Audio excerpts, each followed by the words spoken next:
Thank you for listening to the Matt's Movie Reviews podcast, available on Podbean, Apple Podcasts, Spotify, Google Podcasts, Amazon Music, and Stitcher.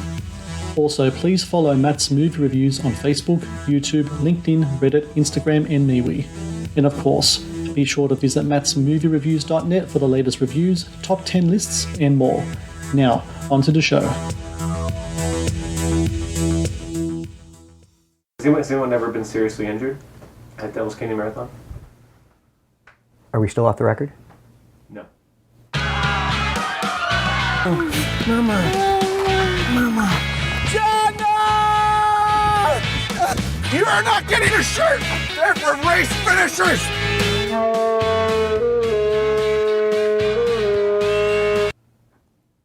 Nope.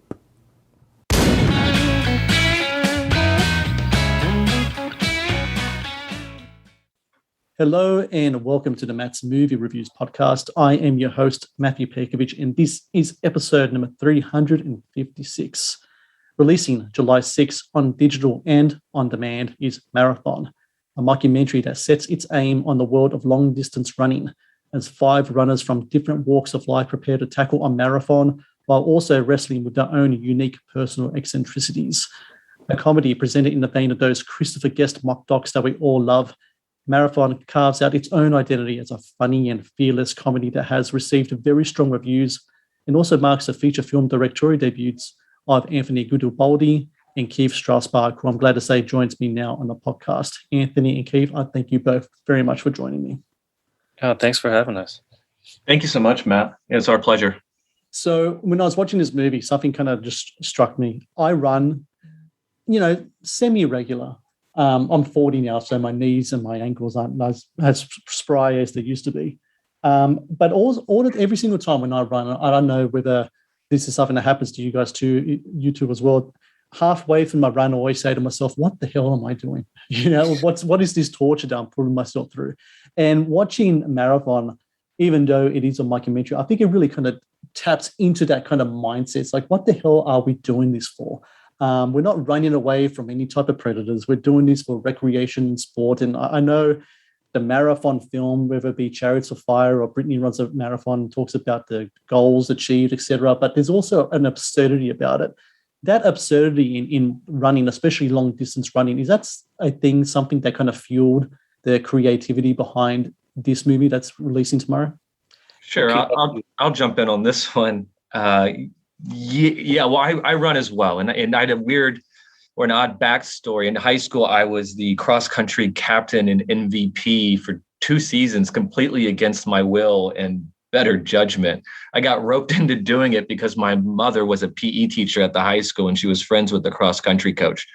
So I couldn't get out of it, and I ended up being good. So I was, I guess, apathetically fast, but we were surrounded by all of these, I don't want to say nuts, but I mean, the runners can sometimes, it consumes their identity, where they're all in on this, on running as a pastime and a personality trait.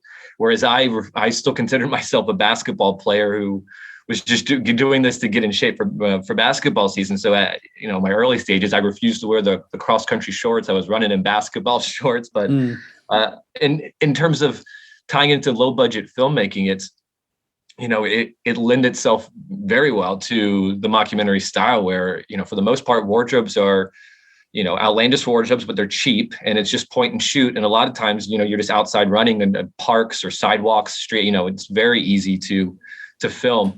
In terms of I run, I jog, but it's usually just 3 to 4 miles at a time for the health, just for, to generally stay healthy. But I can't relate to, it goes back to what you're saying, like, what the hell are we doing here? I can't relate to the marathons and the ultra marathons, but I do equate it. What's that? I hate running, but you know that I'm the other perspective of just, it doesn't make any sense to me. Anthony? Yeah.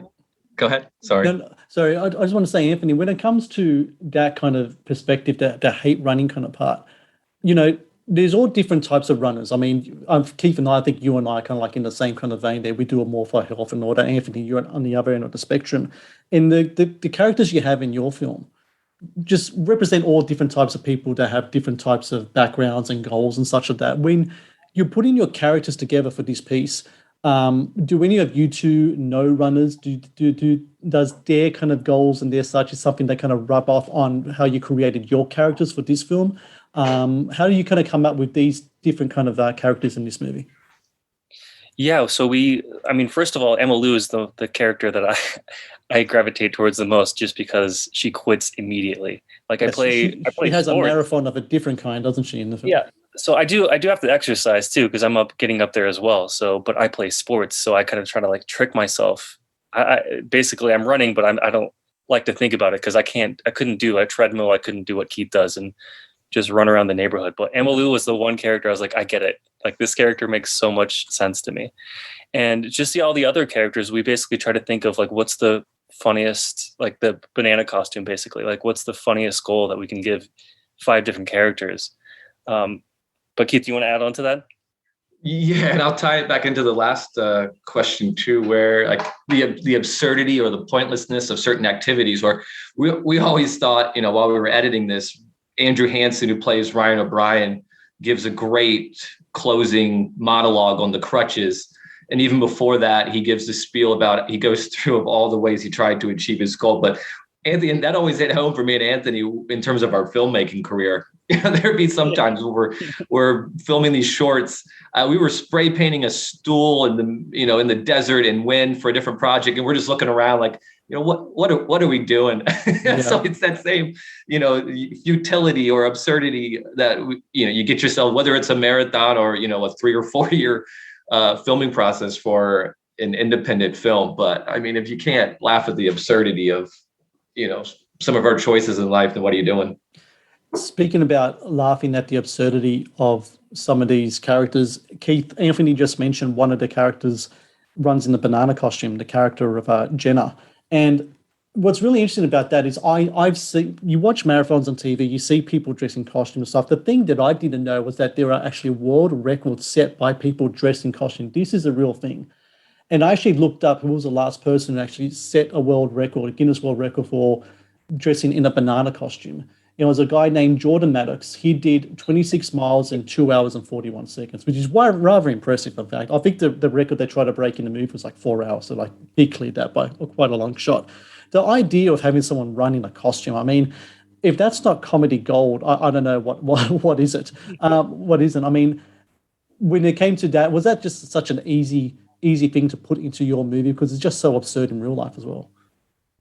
Well, I think we had bought a ton of subscribed to a ton of running magazines, more for lookbook ideas in terms of, wardrobe choices, just in general, look at the film for our DPs or our, hair and makeup artists. And then I think I stumbled across an article where it broke down those records. And at one point in the script, I think we changed the woman's name. It was either Victoria King or Elizabeth King. I forget which is the accurate one, but we switched it because we were using the real record holder's name. And there's a female record, or a male record and a female record. So we were using the actual record holder's name. In terms of, I think Anthony and I had a conversation whether it was going to be hot dog or banana, and I had already had a banana costume. Yeah. Right, for a previous Halloween party. So I think it part of low budget filmmaking, right? Use the resources that you already have handy as opposed to making life complicated. And I do think it's a simpler image and it pops more on screen. So I think it was better for story, and we already had it anyways. And but the initial kernel of the idea came from a magazine article where they listed some of the more absurd records, like people who would run in a suit, or I'm trying to think of the other ones. We saw someone run in a dinosaur costume, but yeah, there are all these eccentric records. I actually went on the Guinness World Records website, and the latest entrance they had for costume running was a person run as a star and a person run as an elf. So there's a diverse range out there.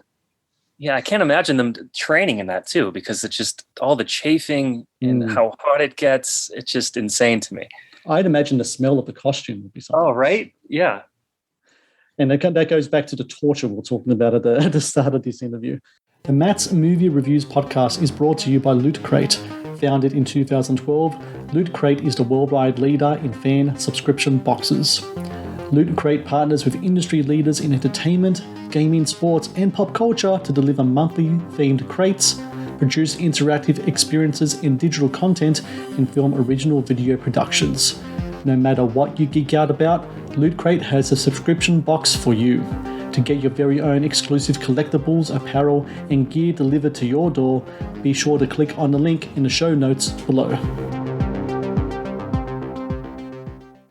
The Matt's Movie Reviews podcast is also brought to you by Vudu. Watch the latest movies and TV shows anytime, anywhere. No subscriptions, no contract. Enjoy stunning quality in up to 4K ultra high definition at home and download and watch on your mobile device as well.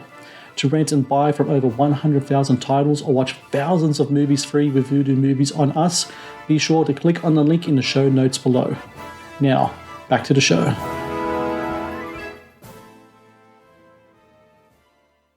I wanted to talk about, I mentioned before in the intro, the Christopher Guest style kind of documentary, mockumentary filmmaking. A lot of that is improv. A lot of his actors, he has a troupe of actors there. They improvise. When it comes to your cast, do you allow improvisation? Is that like the name of the game when it comes to this type of filmmaking, Anthony?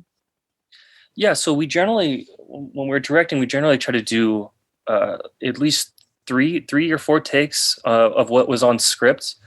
And then after that, once we thought we were good, we just let our actors just have as much fun with the takes. And I'm not sure, Keith, what do you think? I don't know percentage-wise how much it was improv or how much we used on script, but I mean, our actors were so talented with their improv. We mostly, in the editing room, we mostly picked what they improvised. But what do you think, Keith? Yeah, I mean, it depends on each actor and storyline. There's some storylines that had more, not exposition, but stronger story arcs that we had to have certain scenes. I don't know. I would say still maybe around 60-40. I mean, the joke is, it's 75-35.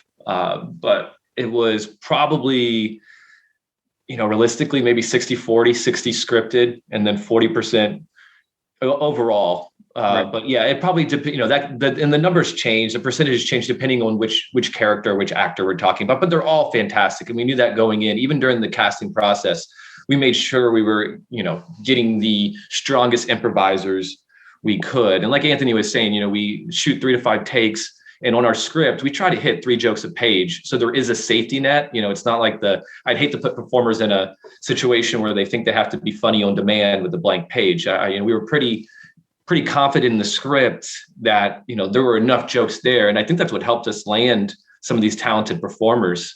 That they knew there were, they're operating with a safety net or a safety blanket. And then we can, as soon as we get, we feel comfortable with one of the takes, then we can talk to them and explore the room. All right, what else could, a lot of times you're shooting in Airbnbs that you've only seen pictures of, but once you're in the actual room, for example, our assistant cameraman, when we walked into Ryan O'Brien's Airbnb, he goes, "Oh, that's funny. There's a doggy door." And this wasn't in the script. This is just our assistant camera, Alfredo Montenegro. And we're like, that's so great. Cameraman can get locked out and then come into the doggy door. So sometimes it's just exploring the location, talking with the actor in terms of blocking and what they feel natural within the setting and what their kind of comedic instincts tell them to do. And again, if you're shooting quick and we knew we were going to do a lot of jump cuts. So we had the luxury of not having to shoot traditional coverage. Anthony, something I really love about Marathon is that it's fearless. It's willing to go places I think other comedies don't want to go. And I think one of the best recurring jokes in the film, which also kind of taps into a serious issue as well, is a character of Sharif, who's a black man. He constantly is getting jumped by the police, no matter where he goes, down around the corner, on a marathon run, anywhere at all.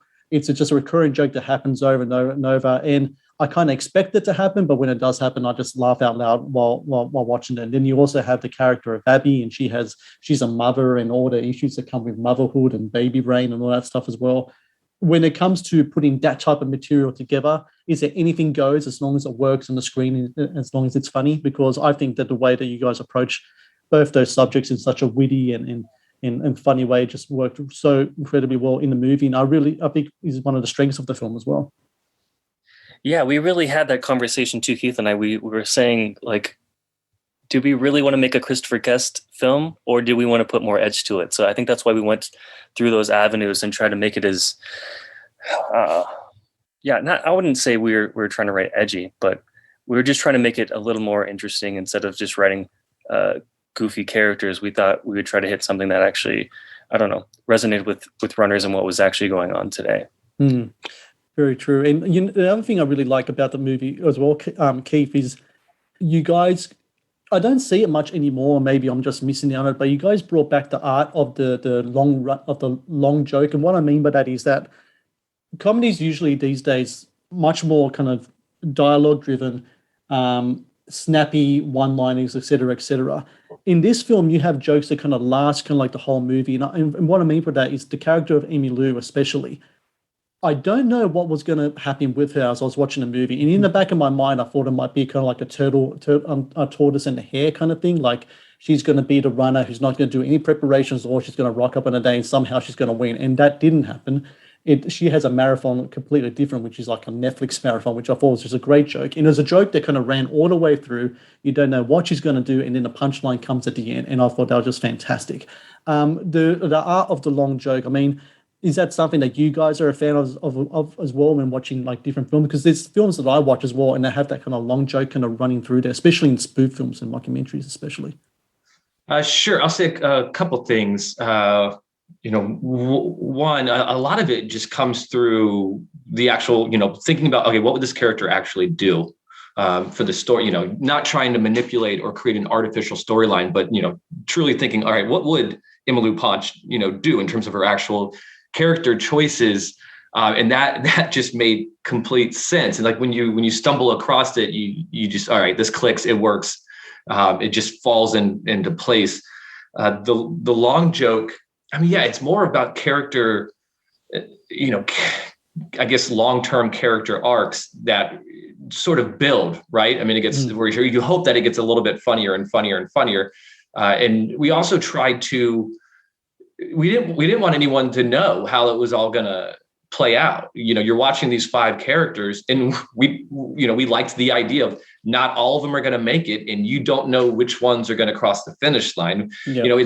We compared it to, there's a reason sports are so popular, right? When you watch a basketball game or a football game or a rugby match, I don't know, Matt, what your sport of choice is, but you don't know who wins. And I think that's part of, if more movies or films took that approach of, it doesn't need to be formulaic, and you sometimes can, just as long as you're following the true, character choices, and those characters would actually act or behave that way, then, see where it takes you. But yeah, we purposely tried to write endings that, one, were true to the character, but 2, we didn't want to fall into like a traditional 3-act structure where, everyone's going to cross the finish line, and it's going to be a nice little bow on the end. And I think it says much about the power in surprise as well. I mean, I'm an NBA fan, and I don't think anyone would have guessed at the start of this NBA season that the Phoenix Suns will be facing off against the Milwaukee Bucks in the NBA Finals. These are teams that have been there 50 years or so. And I think it's the art of the surprise is such a really cool thing, and it works really well in Marathon, especially in regards to Emmylou's character. Because, like I said, I thought I had a perception of what her character was going to do, and I totally got blindsided by it. And it was just such in a great way, because then of course, Marathon, Netflix Marathon, so it makes all the sense in the world. Anthony, the marathon that your characters run in this movie is called the Devil's Canyon Marathon. I'm pretty sure it is. Whereabouts is that in reality? Is that an actual kind of path? Is that in Vegas? Is that in LA? Whereabouts is that? Yeah, so the beginning of the marathon is actually, Keith, what is it called? What's the little town called? It's like Blue Diamond Park. Blue Diamond Park. And it's funny because Red Rock is actually right outside of Las Vegas, where we shot a majority of the film. But you can't shoot in Red Rock because permits take probably 2 to 3 years just to get it approved. So we found a loophole where there was a Blue Diamond Park that was right on the border. So we could shoot in a Clark County park, and we got a permit, And so we basically just turned the camera around so you couldn't see any of the houses or the park itself, and you could just see the Red Rock, beautiful canyon in the background. And then for the actual running scenes, we had to go on like the backside of the canyon where it was a trail, and we were basically just following all these runners in a truck, basically, as they ran the marathon. And is it as hot as it seemed on screen? Yeah, we didn't really need our makeup artist to fake the sweats. It was pretty hot. I think we were shooting in May, right? Is that right, Keith? May of 2018, and the stadium, the high school track stadium was probably the hottest day with the banana suits, because I think we touched 100, or the temperature touched 100 on that day. Yeah, he's in a banana suit as well. I imagine that'll be extremely hard for your actors that day. Especially Roberto Rad, who plays the role of the other banana racer. He looked like he was really struggling in the screen. And I imagine a lot of these that heat from the real world would have come through on the screen when you guys were shooting. Yeah, his anguish, I think, was real. I don't think that was much acting. he was in it. It was really funny to watch, though. Him trying to push a tire over it was comedic gold. Keith, you mentioned that you guys were filming 2018, so we're looking at a production of like 3 years or maybe some change there. Now that the film's coming out tomorrow, July 6th, the digital on demand, how does it feel like now that you're having a film that's going to come out? And not only that, you guys have gotten really good reviews as well. I think on Rotten Tomatoes it's still a 100% score. I'm a Rotten Tomatoes critic, and I'm going to add to that as well. So you guys are still going to have that 100% score there as well.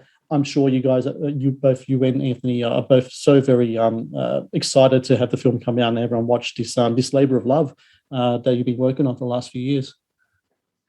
Thank you so much, Matt. No, we appreciate the review and the kind words. No, we're thrilled. We're ecstatic. It's, the breakdown was we wrote it in 2017, shot it in 2018. Anthony and I both had full-time jobs. He was in Vegas and I was in LA, but he had the editing station. So in LA, I'd work Monday through Friday and then get in my car, drive depending on traffic, the 4 to 8 hours to Vegas, and we'd edit on the weekends. And then I'd drive back, and we did that for 2 years. I think I made 35 trips to Vegas. And it was horrible because I'm going at the same time as all the tourists as well, leaving Friday and coming back Sunday. And then we picture locked. First final lock was March 2020, right when the shutdown happened. And then we took a little bit more time because we weren't sure what the festival scene was going to do. Yeah.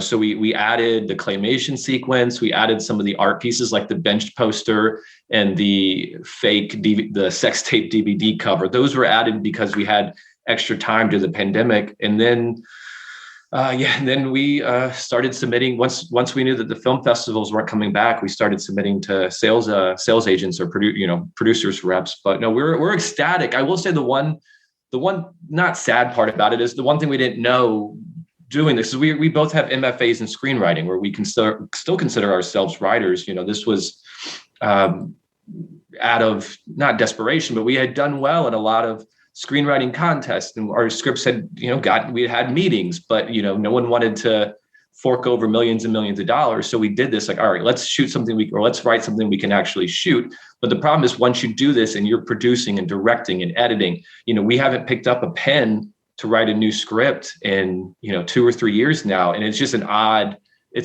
change. Although now, we've learned I think we made the right decision, and we've learned so much more, and it'll probably make us better writers for our next project, to where when you're directing something you write, you're accountable for every word. Like every joke you put on the page or every scene, you're responsible for somehow creating that. And, if you write a prop, you got to go buy the prop. It's just a different mindset when you write, but it's fantastic and very fulfilling that it's all kind of coming to a good, positive conclusion.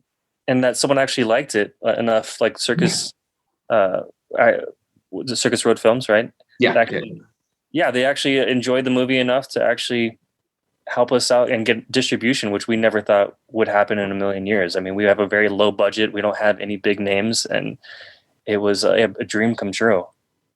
Well, It's a great film. Just a film I needed. I don't know if you heard the news, but Sydney's been in lockdown for the last 2 weeks now. It's also school holidays here, so I'm tearing my hair out. So watching a comedy like this just hit the right funny bone, made me chuckle all the way through, put a big smile on my face. And for everyone else listening out there, July 9 on digital and on demand, marathon. If you love your mockumentaries, if you're looking to film that make you laugh, I can highly recommend this movie. And Anthony Guidubaldi and Keith Strausbaugh, I thank you both very much for joining me today. Congratulations on the film, and hopefully with the next film, we can talk again in the future. All right. Thanks so much, Matt. Thank you, Matt. Very kind of you.